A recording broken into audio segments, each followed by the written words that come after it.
এই যে শান্ত প্রান্ত অনন্ত নাট্টু বল্টু এগুলা কি সেন্টু মন্টু আছে না, এগুলো বলে মুসলমানের সন্তানের নাম। কে রাখলো, কেন রাখলো, চিন্তাও করে না। দুঃখু মিয়া, বাদশা মিয়া, এগুলা নাম মুসলমানের সন্তানের। আবার যারা একটু বেশি শিক্ষিত, বেশি একটু নাটক দেখে, সিরিয়াল দেখে, এরা চিন্তা করে যে ওইখানে নাটকের নায়িকার যে নাম আছে, অমুক গায়িকার যে নাম আছে, ওই নামে রাখতে হবে। তার মানে কি ওই নায়িকা জান্নাতে যাবে, এর সাথে সাথে আপনার বাচ্চাও যাবে। আর নায়িকা যদি জাহান্নামে যায়, আপনার বাচ্চাও ওর সাথে সাথে কি সিরিয়াল করবে। আপনি যার কথা চিন্তা করে নাম রাখবেন, কিছুটা হলেও তার প্রভাব, ওই নামের প্রভাব আপনার বাচ্চার উপরে পড়ে। আমার মেয়েরা, এই জন্য নামকে সুন্দর অর্থবহ নাম রাখা, সুন্দর অর্থবহ নাম রাখা। এখন আমরা তো সব জায়গায় মাতবাড়ি বলতে কি, এই ইলেকট্রিক কাজ করার ক্ষেত্রে মাতবাড়ি করি না, চিকিৎসার ক্ষেত্রে আমাদের মাতবাড়ি নেই, ইঞ্জিনিয়ারিং এর ক্ষেত্রে আমাদের মাতবাড়ি নেই। এই জায়গা সবাই বুঝ খুব ভালো, ডাক্তার দেখাইতে হবে একদম স্কোয়ারের ডাক্তার, আজগরালি ডাক্তার দেখাইতে হবে, নরমাল কোনো মহল্লার ডাক্তার দেখাইতে হবে না। ইলেকট্রিক ইঞ্জিনিয়ার, দেশের সেরা ইঞ্জিনিয়ার রাখতে হবে, বাড়ি করবো সেরা প্রকৌশলী রাখবে, ওনার সার্টিফিকেট কি, লেখাপড়া কি, কত বছরের এক্সপেরিয়েন্স আছে, এই সবগুলি ভালো জেনে শুনে তারপরে আমরা এগুলা করি। আর দ্বীন ইসলামের ক্ষেত্রে যত মাতবাড়ি, আমি কি কম বুঝি, ইউটিউব থেকে দেখছি না, গুগল থেকে বের করছে হুজুর, এগুলা সব ভালো নাম রেখে দিচ্ছি গুগলে দেখে। গুগলে তো ভালো মন্দ যা আছে সব দিয়ে দিয়েছে, আপনি তো আরবি ভাষা বোঝেন না। এই জন্য যিনি আরবি ভাষায় অভিজ্ঞ প্রাজ্ঞ এমন একজন মানুষ থেকে আপনি নাম পছন্দ করেন কয়েকটা নাম, এর মধ্য থেকে সুন্দর যে নামটা, সুন্দর অর্থবোধক যে নামটা, ওই নামটা আপনার বাচ্চার জন্য চয়েস করবেন। আমার ভাইরা, রাসূলুল্লাহ বলেছেন যে নামের মধ্যে নেককারত্ব এবং তাকওয়া বোঝায়, খোদাভীতি বেশি বোঝায়, ওই ধরনের নাম রাখা। আল্লাহ রাসূল বলেছেন আল্লাহ পাকের কাছে সবচেয়ে পছন্দনীয় নাম হলো দুইটা, একটা হলো আব্দুল্লাহ, একটা হলো আব্দুর রহমান। সুবহানাল্লাহ, বড় আশ্চর্যের বিষয়। মাশাআল্লাহ, বড় মাশাআল্লাহ, আলহামদুলিল্লাহ। আজকে পৃথিবীর মধ্যে সবচেয়ে বেশি হচ্ছে মুহাম্মদ নামের শিশু।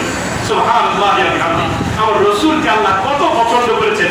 শুধু পৃথিবীতে না, ইউরোপ আমেরিকার মধ্যেও সবচেয়ে বেশি পছন্দের নাম এখন কি মুহাম্মদ। সবচেয়ে পছন্দের নাম কি মুহাম্মদ। আমাদের মুফতি দেওয়ার সাথে আকবর কমপ্লেক্সের অনেক বড় মুফতি, বাংলাদেশের এই 2, 3, 4 জন 5 জন হাতে গোনা বড় মুফতির ভিতরে একজন।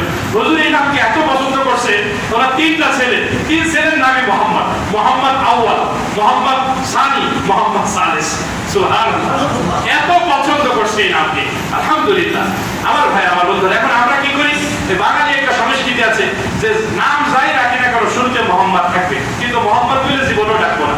কোন শিশুর নাম মোহাম্মদ রাখলে শুধু মোহাম্মদই রাখবেন, বা এরপরে এমন একটা রাখবেন যে ওইটা বলে ডাকবেন না, মোহাম্মদ বলেই তাকে ডাকবেন। আমার ভাইরা, এর একটা আরেকটা হলো নামকে আল্লাহ পাকের দাসত্বের নামের সাথে, দাসত্বের গুণাবলীর সাথে মিল রেখে নাম রাখা।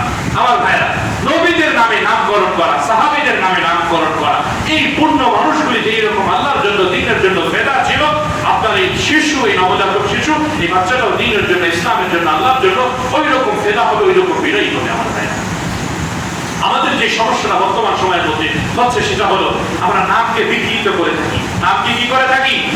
বিকৃত করে থাকি। দুইভাবে নামকে বিকৃত করি। একটা সুন্দর নাম ঢাকার ক্ষেত্রে, এটাকে ঢাকার শহরে অনেক বেশি হয়, এটা অনেক বেশি এটা হয়, নামকে বিকৃত করে। একজনের নাম হাসান, তো এটাকে হাসাইন বলে, আছে না নাই? বলেন আছে না নাই? তো আবার হাসু কয়, হাসান নিয়ে হাসু, এগুলো কি রে ভাই? হাসান এত সুন্দর একটা নাম, এটাকে রেখে আপনি হাসান নিয়ে এত বাড়াই এরকম বেকাতেরা করে বলার অর্থ কি? এগুলো গোনা, এগুলো গোনা হয় কবিরা। বলেন এগুলো কি? বলেন মুখ দিয়ে বলেন, এটা গোনা, এটা কি গোনা? গোনা হয় কবিরা। বলেন গোনা হয় কবিরা। এগুলো কি গোনা হয় কবিরা। কোনোভাবেই এটা করা যাবে না, নামকে বিকৃত করা যাবে না। এটা এক ধরনের বিকৃতি। আরেক ধরনের বিকৃতি আমরা করি, সেটা হলো আল্লাহ পাকের দাসত্ববোধক যে নামগুলো আছে। নাম রাখছে গোলাম রব্বি, নাম রাখছে ফজলে রব্বি, নাম রাখছে আব্দুর রহমান, আব্দুল সাত্তার, আব্দুল খালিক, আব্দুল গফফার। কত সুন্দর নাম, মাশাআল্লাহ। কিন্তু কি বলে, এ গফফার, আরে আব্দুর রহমানকে রহমান বলে রাখতেছে, আব্দুল খালিককে সরাসরি খালেক বলে রাখতেছে। আবার কি হয়, খালেক কেড়ে নেয়, কে লয়? আল্লাহ। কত বড় কথা, এটা চিন্তা করছে, এটা কত বড় জঘন্যতম অপরাধ। মাখলুককে স্রষ্টার নামে ডাকতেছে, নাউযুবিল্লাহি মিন যালিক। অনেক ক্ষেত্রে এটা শিরক হয়ে যাচ্ছে। আমার ভাইরা, অনেক ক্ষেত্রে এটা শিরক হয়ে যাচ্ছে। যে বাচ্চার নাম গোলাম রব্বি,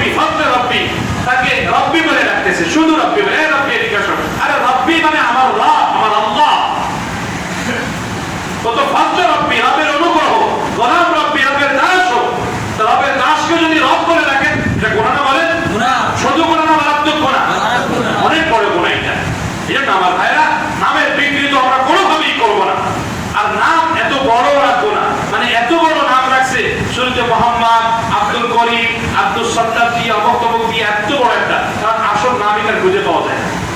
আসল নামই তার কি খুঁজে পাওয়া যায় না আমার ভাইয়া। এই জন্য কোশ্চিন কারো আমরা এই কাজ করবো না। নাম সংক্ষিপ্ত, ছোট, সুন্দর, অর্থবহ যেন হয়। মনে থাকবে তো ইনশাআল্লাহ। এই কাজগুলি করবেন, অন্তত এই দায়িত্বগুলো নিজের কাঁধে নিয়ে না আমার ভাই। যদি আপনি আরবি ভাষার উপরে প্রাজ্ঞ অভিজ্ঞ হন, অবশ্যই আপনি নিজে রাখবেন, কোনো আপত্তি নেই তাতে আমাদের। কিন্তু যদি আপনি এই ভাষার উপরে আপনি প্রাজ্ঞ এবং অভিজ্ঞ না হন, তাহলে অবশ্যই যারা ভাষাবিদ, এই ভাষা যারা পড়েছে, ভাষায় যারা অভিজ্ঞ, অবশ্যই তাদের থেকে আপনি পরামর্শ নেবেন। নামের বাংলা উচ্চারণ, ইংরেজি উচ্চারণ, আরবি উচ্চারণ কি হয়, সবগুলা বিশুদ্ধ উচ্চারণ বিশুদ্ধভাবে লিখে নিয়ে এরপরে তার বার্থ সার্টিফিকেট আপনি সেভাবে লিখে দিবেন। মনে থাকবে ইনশাআল্লাহ। আল্লাহ আমাদের সকলকে সংক্ষিপ্ত এই কথাগুলি বোঝার, আমল করার তৌফিক দান করেন। আমিন। বাকি আরো কয়েকটা অধিকার আছে, আগামী জুমায় আলোচনা করবো ইনশাআল্লাহ। ওয়া মা তাওফীকি ইল্লা বিল্লাহ, আলাইহি তাওয়াক্কালতু।